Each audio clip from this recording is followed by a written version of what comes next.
Bible చెప్పే మూల సూత్రం ఏంటంటే, ప్రయాసపడతావు కానీ ఫలమునిచ్చేవాడు దేవుడు. విత్తనం నువ్వేస్తావు కానీ ఆ విత్తనాన్ని మొలిపించేవాడు దేవుడు.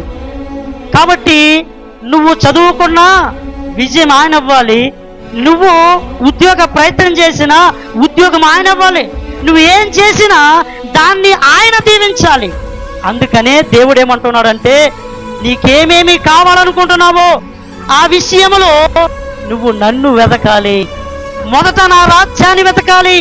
చూడండి, చాలామంది ఏమనుకోవచ్చు అంటే, నేను చదువుకున్నా, నాకు ఉద్యోగం ఉంది, నాకు కుటుంబం ఉంది, నాకు అన్ని అనుకూలంగా ఉన్నాయి అని అనుకోవచ్చు.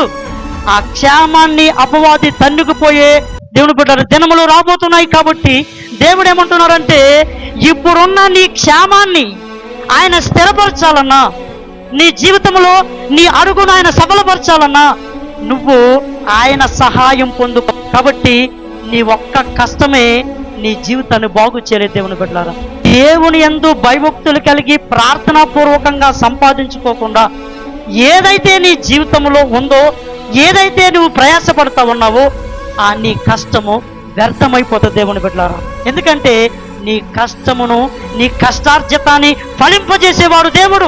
128వ అధ్యాయము కీర్తన గ్రంథంలో ఆయన ఏమంటాడంటే, యెహోవా యందు భయభక్తులు కలిగి ఆయన త్రోవల యందు నడుచులు వాళ్ళందరూ ధన్యులు, వారి చేతుల కష్టార్జితాన్ని వారు అనుభవిస్తారంట.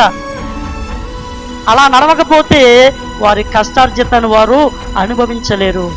కాబట్టి నీ ఒక్క కష్టమే నీ జీవితానికి తృప్తినివ్వలేదు. నీ కుటుంబం కోసం ఎంత కష్టపడుతున్నావో నీ కుటుంబాన్ని కట్టడానికి కూడా దేవుని సహాయం అంత అవసరం. నీ బిడ్డలు ఎంతగా చదివిస్తున్నావో నీ బిడ్డల చదువులు, వారి జీవితాలు బాగుపడడానికి దేవుని సహాయం అంత అవసరం. ఈ లోకంలో నువ్వేం చేస్తున్నావో అది బాగుపడడానికి దేవుడి సహాయం అంత అవసరం.